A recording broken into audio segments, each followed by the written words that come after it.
Good morning and welcome. Thank you for joining us this morning for the Finance Committee. We're going to go ahead and call this meeting to order. We'll start this morning with public comment. If there's anyone from the public that wishes to comment this morning. Seeing none, we will move on to the consent agenda. Is there a motion for the consent agenda? Moved by Commissioner Halstead, supported by Commissioner Oliver King. Any questions or comments on this item? Okay, seeing none, all those in favor say aye. Those opposed say nay. Motion passes. That takes us to our special order of business this morning, the Fiscal Services Annual Report.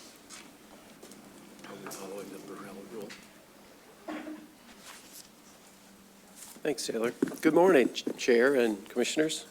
Thanks for having me here today. I'm here to go over Fiscal Services Annual Performance Measurement Review. This will follow the typical format that you are used to. Okay, so we're going to align with the alignment with board priorities, strategic goals, key performance metrics, accomplishments, and a look ahead. So we will move right into it. So this is the mission statement of Fiscal Services. Provides serves all county departments and other local units of government. In doing so, our government indirectly supports all of the board's priorities that we listed earlier. Fiscal Services, if you don't know, is made up of 5 different divisions. Accounting, you can see our org chart here has 16 employees, budget has 3, purchasing division has 7 employees, risk management 2, and then fleet has 7. And fleet management, we'll talk about them in a little bit, includes all patrol vehicle setup, so all their MDTs and all that electronics in the cruisers, our fleet services takes care of all of those types of things. Moving right into our priorities, or our strategic goals. So our strategic goal 1 is to provide accurate and timely vendor payments. You can see our number. We had 53,686 invoices in 2025 for $652.2 million. 99.97 of those were processed on time and without error. So doing a very good job in issuing AP invoices. Moving on to our next strategic goal, provide efficient and accurate payroll services. Kent County is a little unique. Payroll resides in fiscal services and not in HR, so we maintain those services. The payroll team issued 54,397 payroll checks, totaling $217.4 million in gross pay for the county. So a lot of money going through payroll each and every year. As you know, it's our largest part of our budget. So $100.2 million is net pay, and 99.95% of those were processed on time and without error. Moving on to strategic goal 3, to provide timely budget amendment services. In 25, the budget division processed 699 budget amendments, which seems like a lot, but inside though, there's a lot of additional lines totaling over 1,000 lines of budget amendments throughout the year. FY23 was a shorter 9-month fiscal year, so a little lower number. And FY24 was a little higher due to our conversion to our new Advantage Financial 4 system, which required some duplication of some of the entries. So. And 100% of those were processed on time and without error. Our next strategic goal is to encourage participating in county purchasing. This is one of our main goals. Purchasing division issued 146 solicitations, averaging 5.2 respondents per solicitation, so which is very, very good. We try to make the process very simple and registration of our vendors very simple to get the most participation that we can. 146 solicitations maybe not sound like a lot, but obviously we have a lot of master agreements, standing POs, and other items like My Deal, the state program that we do purchases off from as well. Moving on to fleet, to provide efficient and effective vehicle maintenance. 95% of our vehicles throughout the county are on our fleet preventative maintenance schedule. There's 327 vehicles or pieces of equipment that our fleet facilities maintains. And this includes buses, specialized vehicles for the sheriff. There's a fueling station there. And as I mentioned previously, they work on all the installs for all the cruisers, putting in all the equipment that's used daily by our officers. Risk management, as I mentioned earlier, is also under fiscal services. So we facilitate a robust return to work program.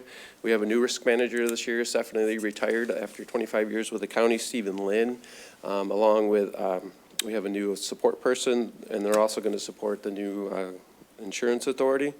So we had 160 workers' comp claims at an average cost of $9,512.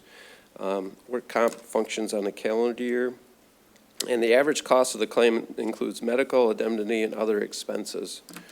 22 was lower due to COVID remote work, and 23 was high. We had 6 very large cases, of which 3 are still remaining outstanding that we're working to resolve at this point. Significant accomplishments. State law requires all local units of government complete an audit within 180 days, 6 months of their close of their fiscal year. We're happy to report our September 30, 2024, we had a clean, unmodified audit opinion, which you heard the presentation earlier this year. We also try to achieve the Certificate of Achievement for Excellence in Financial Reporting, which is the highest award that the state provides, and we've done that for 24 consecutive years. So that's always something we strive to attain. Additional significant accomplishments. Of course, this presentation wouldn't be complete without mentioning our AAA bond rating.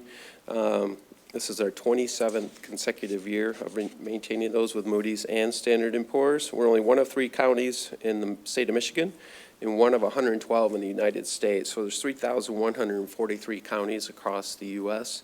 So that puts us in the top 3% of AAA rated counties. And obviously this allows us to borrow at the lowest possible borrowing costs.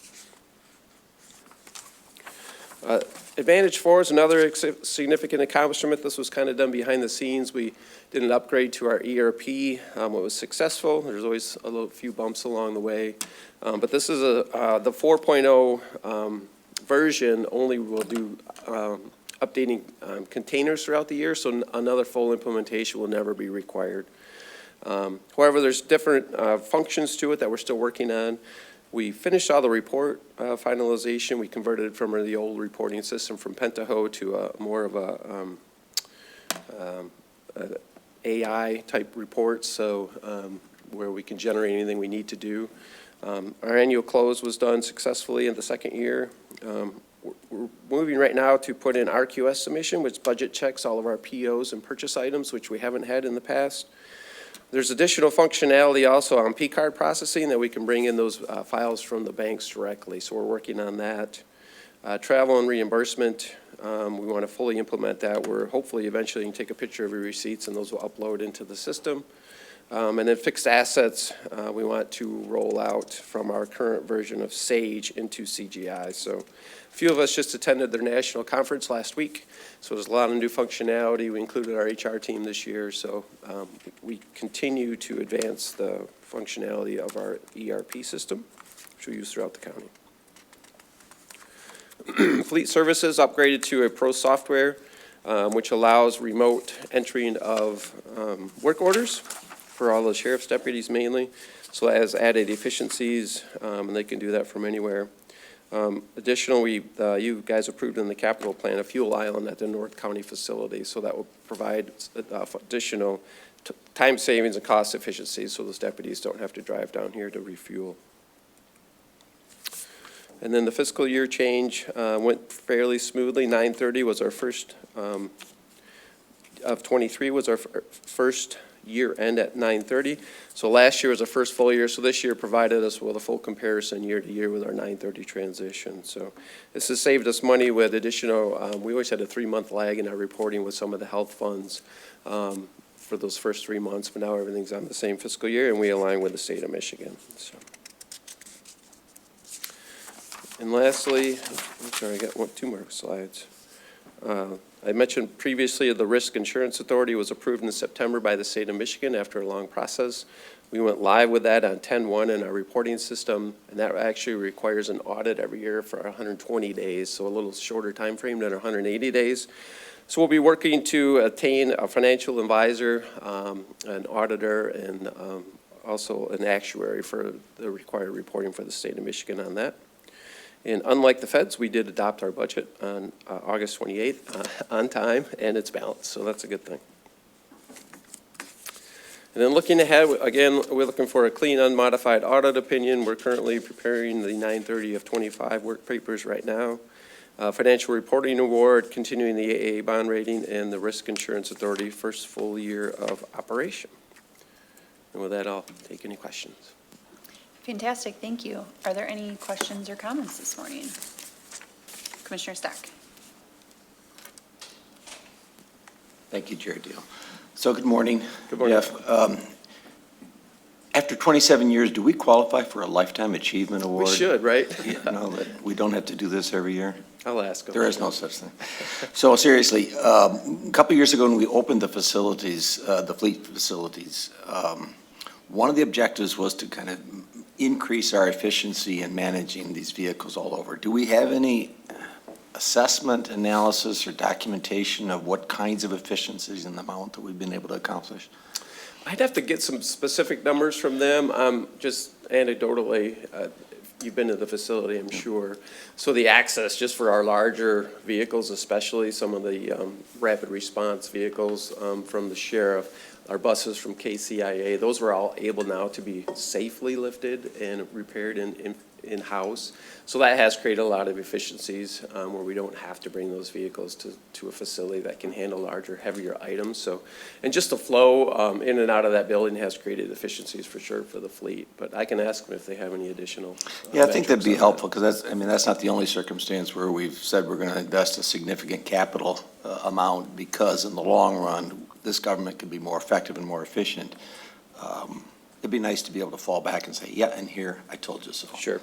I think a big piece of that, and I mentioned it a couple times, is our ability to install all of the equipment in the cruisers. If you ever looked at Right. one of those, the amount of stuff they maintain in there, and it's all got to fit together and work with the electronics. And we used to outsource some of that, so we have brought all that in-house, and that's created some great efficiencies for the sheriff, so.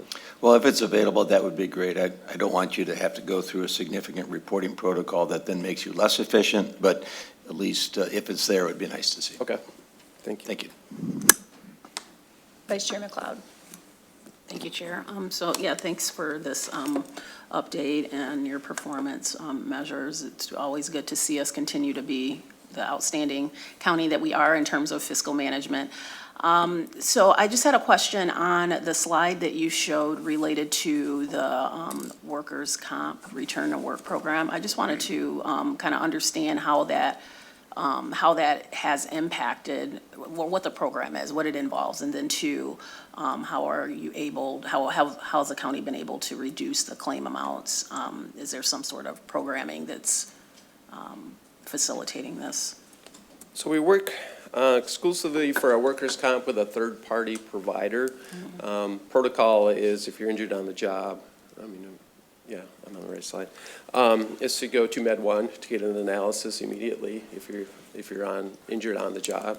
And then from there on, we hand it off to a third-party administrator, and they do all the independent verifications for us. So, and we work directly with them on if someone can't or isn't able to perform the job they were used to perform, we'll work on either getting them new job placement and or other skills so they can be reemployed in another role if they can't be in the role they were in. So a lot of these happen in the jail. Obviously, there's a lot of activity that happens there that creates workers' comp claims. COVID was really high because a lot of people had COVID, and that was created, or that was considered a workers' comp claim. So it's mainly independent, third party with independent medical examinations, and all those things are all set up through that. So That makes sense. And there was a big spike in 2023.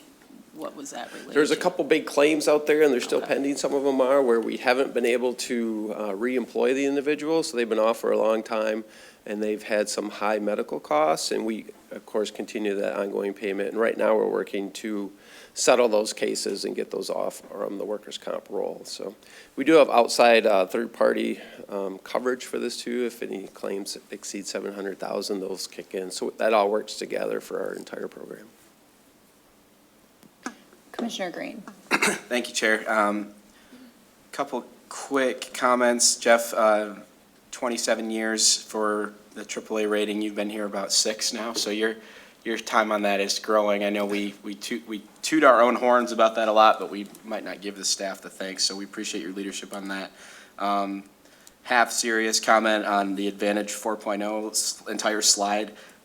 This is why I'm really glad that we have professional staff that handle stuff out here that, I mean, this could be another language to me, that P-card, Sage is an herb, CGI is what makes movies look cool. So I appreciate you guys being on top of that. But the actual question I had, the 699 budget amendments, and this might be as much a question for Al as it is for you, but how does that work from a technical perspective? Is that just you guys processing as we go through? You know, we had this target, we ended up on closer to this estimate. That's just a lot of different, and I'm not suggesting anything nefarious at all. I just am trying to better understand that. So most of these are intra-departmental transfers, where they'll run out of budget in one line and need to move it to another, so it doesn't result in additional appropriation that the board or finance would have to approve. So it's mostly back-end processing to make sure the budgets are alignment. If it ever did exceed, or if a department ever did exceed appropriation, that's when we'd have to look to either have Al approve it or go to the finance, depending on the amount in the board. So it's mainly internal processing of line item changes intra-departments. That's what I assumed, not a budget amendment in the way we would think of it in this Correct. room. It's, you're having to move things around within the departmental budget that we've Exactly. already appropriated. Yep. Okay. Thank you, Jeff, I appreciate it. Any other questions or Commissioner Stack? You only get one. Okay, so this one's to Al. Just a quick reminder, are we rolling workers' comp into the authority No, ever? no. In fact, I'm not sure it's even allowed now. It's not allowed. I know that's yet. how another county did it, and then they had to separate it out. Okay. So, right. Thanks. Okay, any other questions or comments this morning for Jeff? See none? Okay. Thank you. I'd like to thank my staff. By the way, Cameron Cannon is the one I hired from external, who was doing all of our ERP implementation. I worked with him at GR. He's great, so he's been doing a lot of these projects. And then you guys met Scott Sainin before, and Keith, our budget director. So I'd like to thank all our staff. And Joni's here too, so our purchasing manager. So thank you. Fantastic, thank you, and thank you for all the work you do. With that, we will move on to item 5, our agenda items. We'll start to move to the Community Action City of Wyoming Community Development Block Grant Agreement. Yes. Action requested. Recommend the Board of Commissioners review and approve a one-year cooperative agreement between Kent County Community Action and the City of Wyoming to receive the city's FY 2026 Federal Community Development Block Grant funds. Summary. Federal CDBG funds are awarded to communities based on population, age of housing stock, and household income. Kent County receives approximately $1.6 million of CDBG funding annually from the U.S. Department of Housing and Urban Development's Office of Community Planning and Development as an urban county entitlement community, operating community development programming through renewable 3-year municipal cooperative agreements in 33 of the 35 Kent County municipalities. The City of Wyoming has maintained a separate CDBG entitlement community status since 1976, independently operating its own CDBG-assisted programming. In recent years, the city received approximately $500,000 in CDBG funding annually. The City of Wyoming has decided to forego its CDBG entitlement community status due to increased costs of operating the program and ongoing decrease of the national CDBG program allocation. HUD has instructed Kent County and the City of Wyoming to execute a one-year cooperative agreement for Kent County to directly receive the calculated City of Wyoming FY26 CDBG allocation, and the City of Wyoming would become part of Kent County's urban county qualification area in FY 2027 and beyond. Corporate Counsel will review and approve all documents as to form prior to signature. Is there a motion for this item? Moved by Vice Chair McLeod, supported by Commissioner Steck. Questions or comments? Vice Chair McLeod. Thank you. So that was a motion as well as, I had a question. So this is, I thought, when I was reading this previously, I thought that this was kind of interesting and just wanted a little bit of background on kind of what why this change is being made, and I know that there's a little bit of information in here about that, but then also, what impact is this gonna have on Kent County if we're taking this over from the city who's been doing this for quite some time? Is there any additional liabilities? Are we gonna have to put more money in because they're not, doing the cooperative agreement in the same way? I just want a little bit of understanding of this. I'll take part one and you can take part two. So part one, if a city or county that's of a certain size is eligible to become an urban entitlement county. In Kent County, historically, we've had the county and City of Grand Rapids and City of Wyoming who have had entitlement county or city status.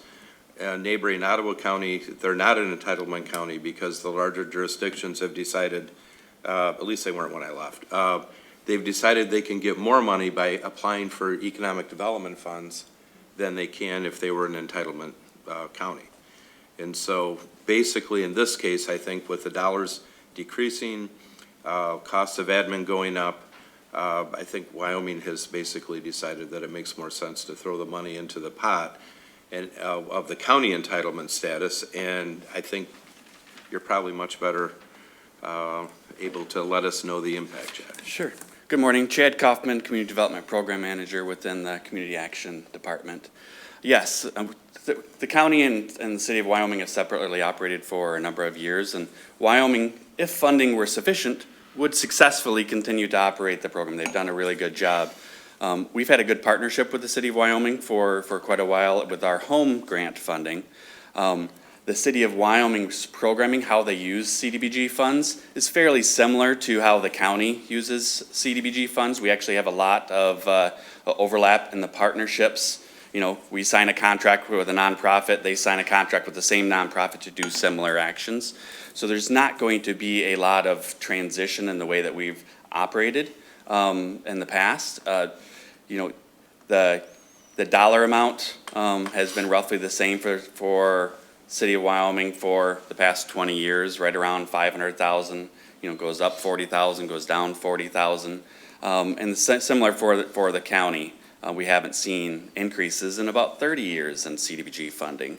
So with rising costs, we're expecting to do about the same amount of volume. This actually opens up an opportunity for the City of Wyoming to apply for a partnership with CDBG, with county CDBG funds to do public infrastructure projects still in their community. So it's really just a cost efficiency thing that makes sense for both communities.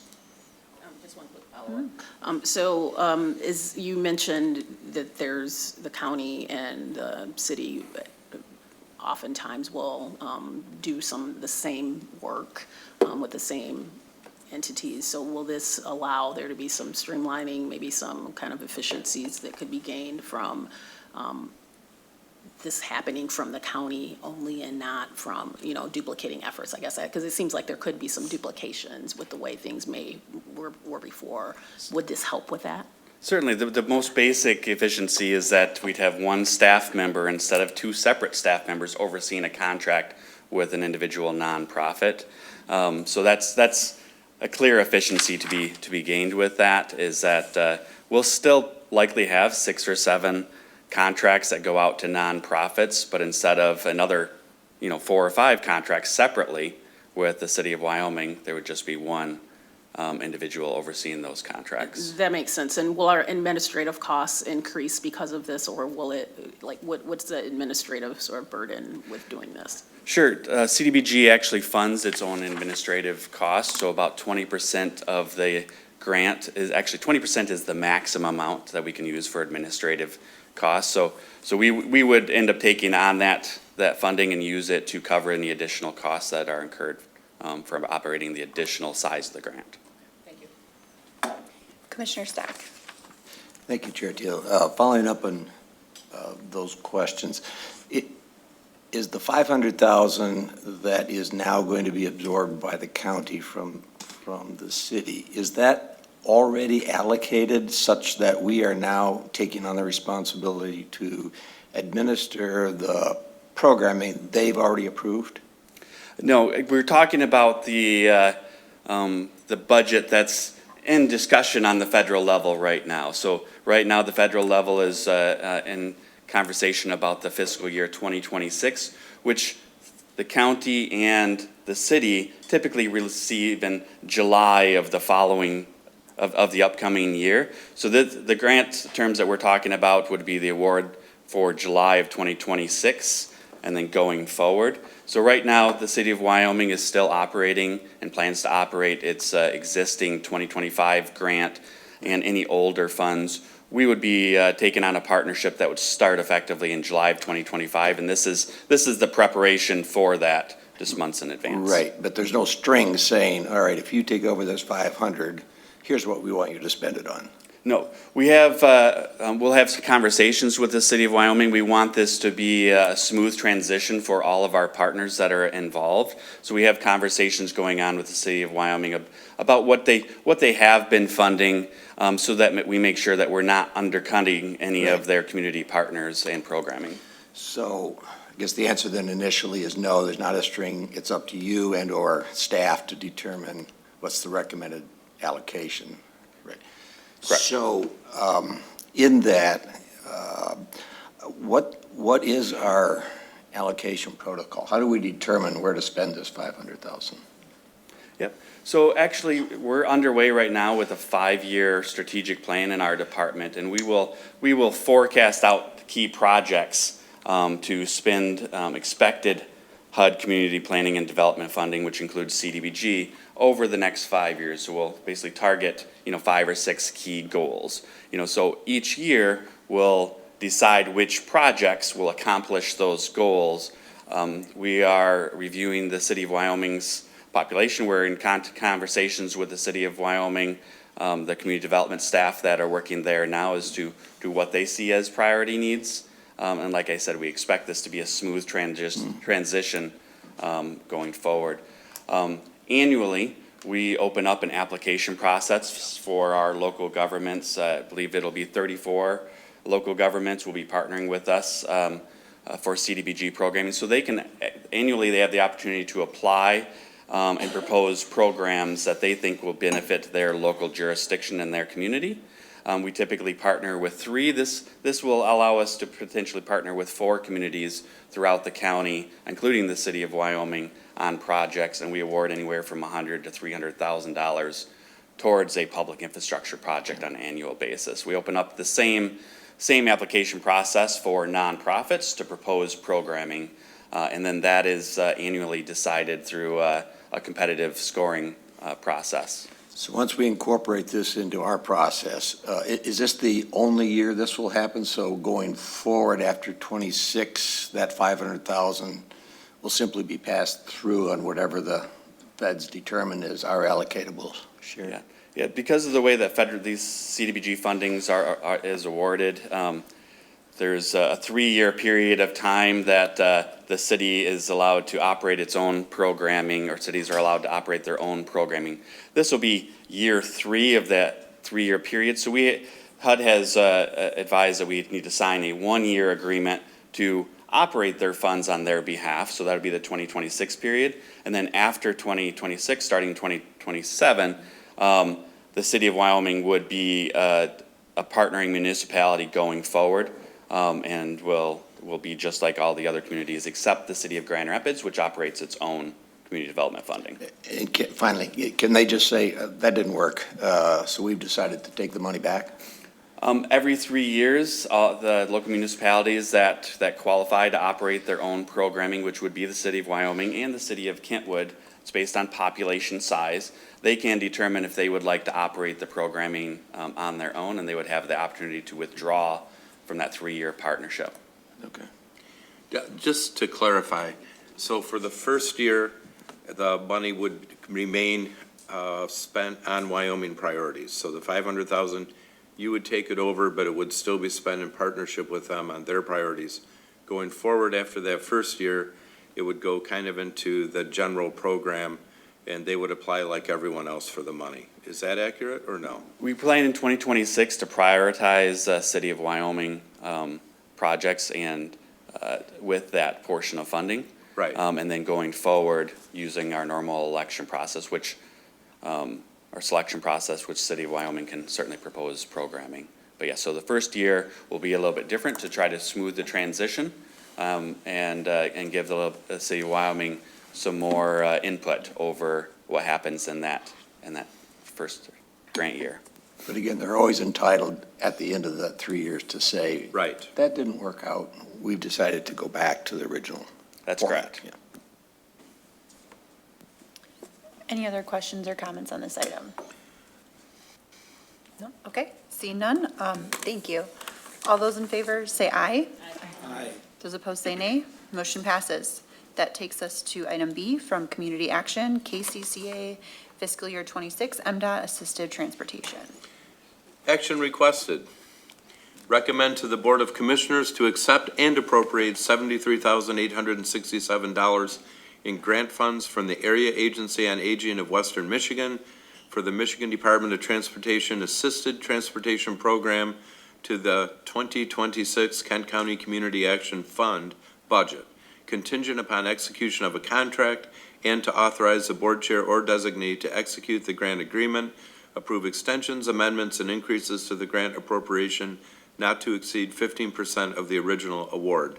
Summary: the AAA of West Michigan has made $73,867 available to KCCA for programming to deliver assisted transportation services for older adults residing in Kent County. With this funding, KCCA will provide about 2,100 additional rides to help Kent County seniors access critical appointments that support their health, independence, and well-being. The period of performance is October 1, 2025 through September 30, 2026.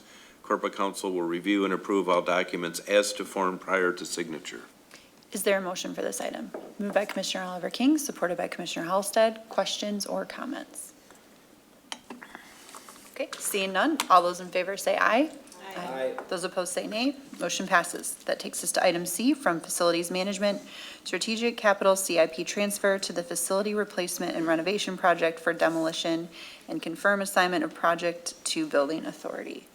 Action requested. Recommend to the Board of Commissioners to approve the transfer and appropriation of $5 million from the Strategic Capital Project in the FY 2026 Capital Improvement Program Fund to complete the demolition of facilities on the Fuller campus and to modify the originally approved Resolution 11/30/23-136 to now also include design and demolition work associated with the new administration building, the project, and confirm assignment management of the project to the Building Authority. Summary: design work is in progress for a new administration building to be located at the site of the now closed former Kent Community Hospital on the Fuller campus. Management of the project is being handled by Kent County Building Authority pursuant to Resolution 06/13/2471. As part of the project, the hospital building must be demolished. Demolition and associated site work is estimated to cost in the range of $4 to $6 million. A request for bids is currently published with proposals due on November 25 of this year. The Kent County Building Authority is prepared to accept all proposals, evaluate the same, and execute and manage the demolition contract and project. The board previously approved Resolution 11/30/23-136, through which it appropriated $8 million for the facility replacement renovation CIP project. Resolution 11/30/23-136 specifically stated the funds were for design work. Use of funds appropriated in Resolution 11/30/23-136 for design and demolition work would allow the county to maintain various project schedules while accommodating known meeting scheduling challenges during late November and December. Once the design and engineering work is completed, additional approval will be needed from the Board of Commissioners to proceed with the construction of the new administration building. Is there a motion for this item? Moved by Vice Chair McLeod. Is there support? Supported by Commissioner Oliver King. Questions or comments? Vice Chair McLeod. Thank you, Chair.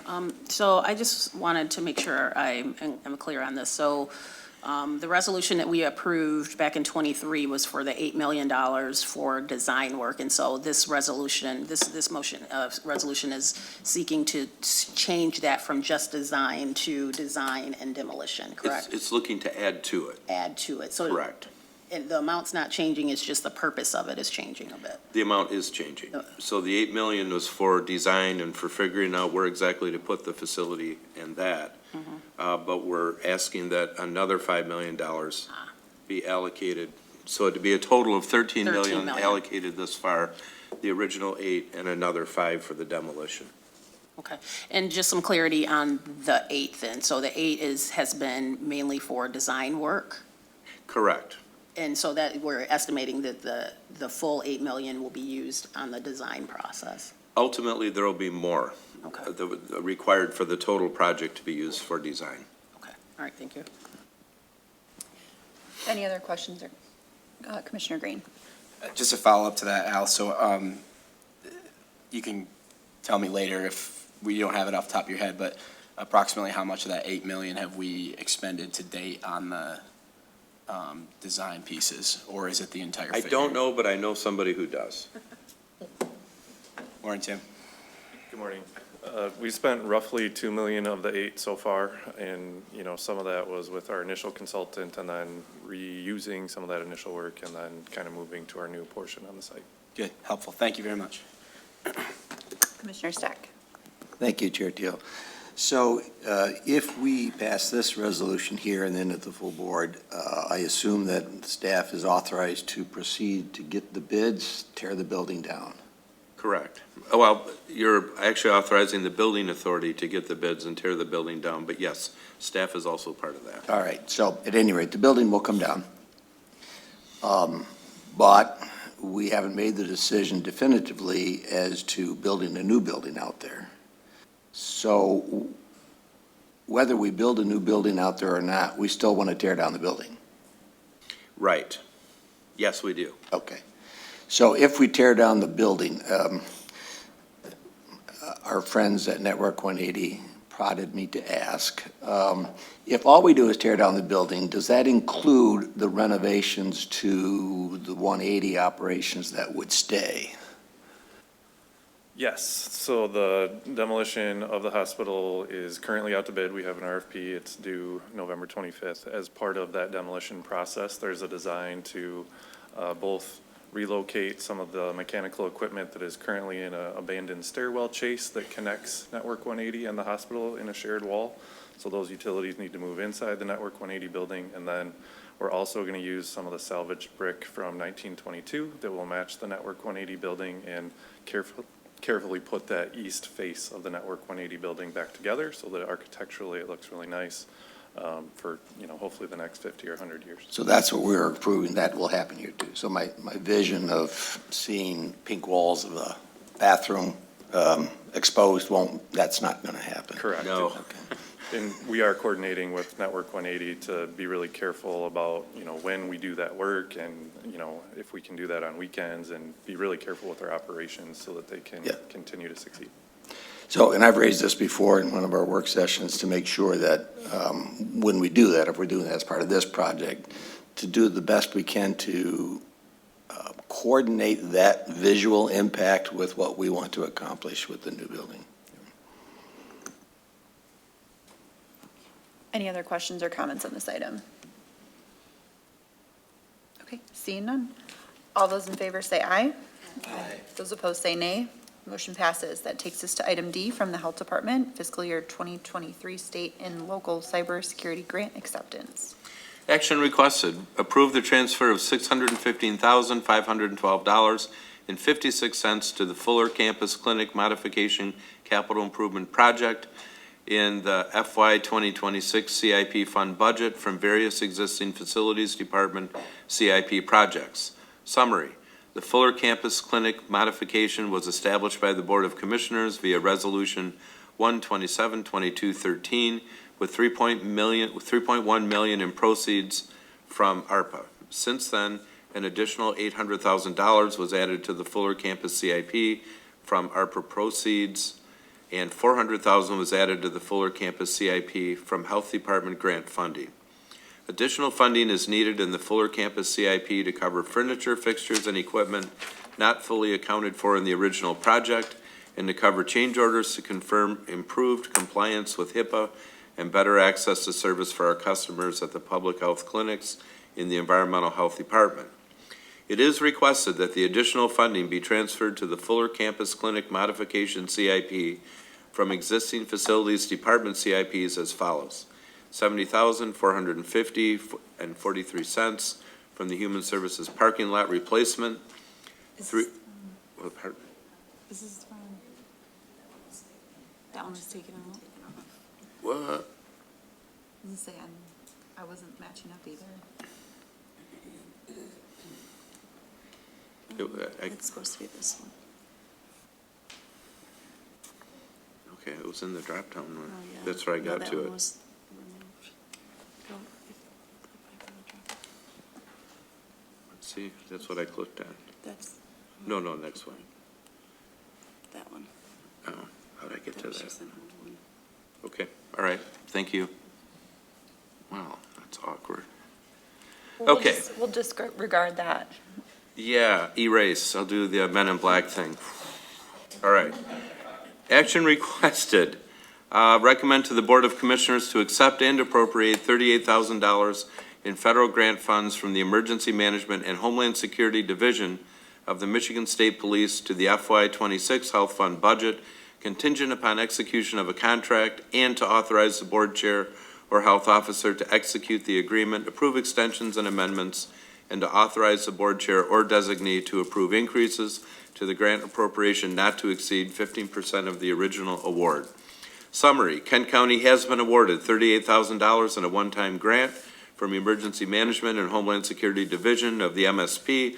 The funds will be used to revise current cybersecurity plans to improve capabilities and respond to cybersecurity incidents and ensure continuity of operations. The plans will include continuous testing, evaluation, and assessments. The funds will also be used for staff training to ensure county personnel are appropriately trained in cybersecurity as needed for their position responsibilities. The grant period is 8/29/25 to 8/31/27. Corporate Counsel will review and approve the contract as to form. Is there a motion for this item? Moved by Commissioner Oliver King. Is there support? Supported by Commissioner Green. Questions or comments on this item? Okay, seeing none. All those in favor say aye. Those opposed say nay. Motion passes.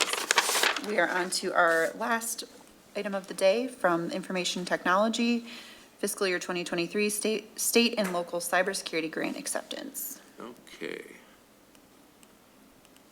Action requested.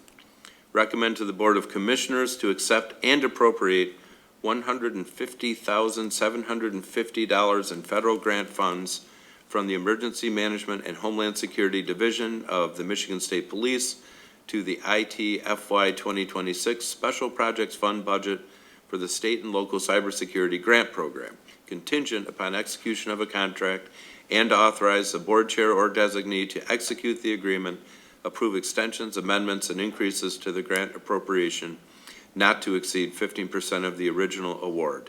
Summary, Kent County has been awarded $150,750 in one-time federal pass-through grant from the Emergency Management and Homeland Security Division of the MSP.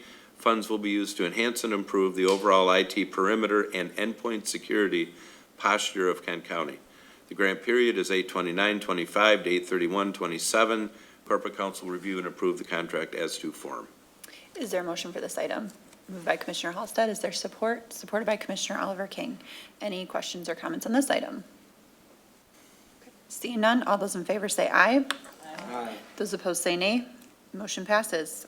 That is all of our items this morning. Oh, actually, we have miscellaneous. Is there any commissioner miscellaneous this morning? Okay, seeing none, we are adjourned.